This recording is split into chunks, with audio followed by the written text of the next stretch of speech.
खुलुमबाय जेन बड' निउज चेनेलाव नोंथांमोनखौ गासैखौबो बरायबाय। नोंथांमोना भिडिअखौ फारियै जोबजासे नायलांदो। बिटिआरनि थाखाय मोनसे गोजोनथाव खौरां। क'क्राझारनिफ्राय भुटाननि गेलेफुसिम थांनाय रेल लामाखौ थाबैनो मावफुंनाय जासिगोन। बे बाथ्राखौ बुंदों Alipurduar division railway manager Dilip Kumar सिंहआ। गोबाव समनिफ्रायनो क'क्राझारनिफ्राय गेलेफु रेल लामाखौ जासिगोन होनना खोनाबाय थानाय खौराङा दायो मोगथाङाव महर मोनसिगोन। बेनिनो थांनाय सानखालि आरोबाव जायगा नायनो फैबावदों रेलवे बिफाननि बिबानगिरिफोरा। मख'नो गोनांदि जानो गोनां मोनद' रेल स्टेशनफोरखौ मैया फिन आरोबाव नायगिदिंफैदों आलिपुरदुवार डिभिजननि रेल मेनेजार दिलीप कुमार सिंहजों लोगोसे गोबां रेल बिफाननि मावथि बिबानगिरिफोरा।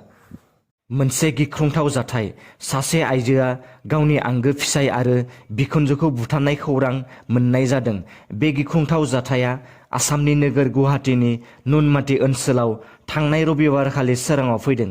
मिथिनाय बायदिब्ला दायनिगिरि बन्दना कलिताया गावनि मोजां मोननाय आरो सासे लोगोजों लोगो नांनानै बे दुथां हाबाखौ मावदोंमोन। सुलुंनिफ्राय मिथिनो मोननाय बायदिब्ला बे आइजोआ गावनि फिसाय अमरज्योति दे आरो बिखुनजो शंकारि देखौ बुथारनानै बिसोरनि गोथै देहाखौ टुक्रा टुक्रि खालामनानै फ्रिज सिङाव दोननानै बुथारनायनि 3 साननि उनाव मेघालयनि गोबां बाहागोफोराव फबहैदों। मख'नो गोनांदि बन्दना कलिताखौ हमनायनि उनाव बे केसनि सोमोन्दै फारियै मिथिनो मोन्दोंमोन। मिथिनो मोनबावनाय बायदिब्ला बन्दना कलितानि फिसाया थांनाय बोसोरनि आगस्ट दाननिफ्रायनो गोमानानै दंमोन। दायनिगिरि बन्दना कलिताखौ बुथारनाय केसआव मदद खालामनाय सुबुंफोरखौ अरुप डेका आरो धनजित डेका होननानै सिनायथिनो मोन्दों।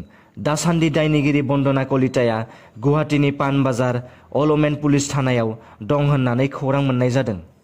बिजेपिआ बर'फोरनि राजखान्थिखौ फोजोबस्रांबाय आरो बिटिसिखौ बर'फोरनो गोजोनै सालायनो हो। लोगोसे हेमन्तआ थागिबि माहारिनि फान्डामेन्टेल राइट्सखौ सेख'बाय। बे गोख्रों बाथ्राखौ बुंदों एजिपि दोलोनि दैदेनगिरि कास्टम बसुमतारीआ। एजिपि दोलोनि दैदेनगिरि कास्टम बसुमतारीआ मैया क'क्राझाराव दावबायफैदों। फैगौ लकसभा बिसायख'थिखौ नोजोर बोनानै एजिपि दोलोनि दैदेनगिरि कास्टम बसुमतारीआ क'क्राझाराव दावबायफैदों।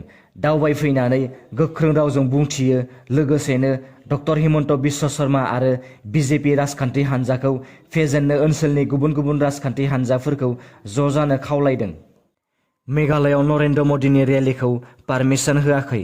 मेघालयनि गिबि मन्त्रि सांमा बिथांनि बियाबावनो मदिनि रेलीखौ खालामनो होआखै।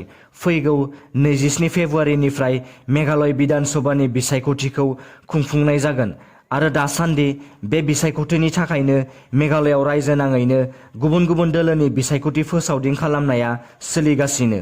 बेबायदिनो फैगौ 24 फेब्रुवारि खालारखालि मेघालयआव भारतनि गाहाय मन्त्रि नरेन्द्र मदिया बिसायख'थि फोसावदिं खालामनो दावबायफैगौमोन। मेघालयनि शिलं आरो तुरायाव गाहाय मन्थ्रिया बिजेपि दोलोनि जानानै बिसायख'थि फोसावदिं खालामफैगौमोन। नाथाय तुरानि पिएचांमा स्टेडियामाव थामहिनबा मेघालयनि गिबि मन्थ्रि बिथांनि बियाबावनो मदि फैगोननि प्रग्रामखौ नेवसिदों मेघालयनि गेलेमु बिफाना। मिथिनाय बायदिब्ला रेली जागोन स्टेडियामाव कनस्ट्राक्सन सोलिगासिनो। बेनिखायनो मदिनि रेलीखौ बे स्टेडियामाव खालामनो होनाय जायाखै आरो दा रेली खुंफुंगोननि जायगाखौ तुरानिनो एलुटगे क्रिकेट स्टेडियामाव खुंफुंनो थाखाय थि खालामनाय जाबाय।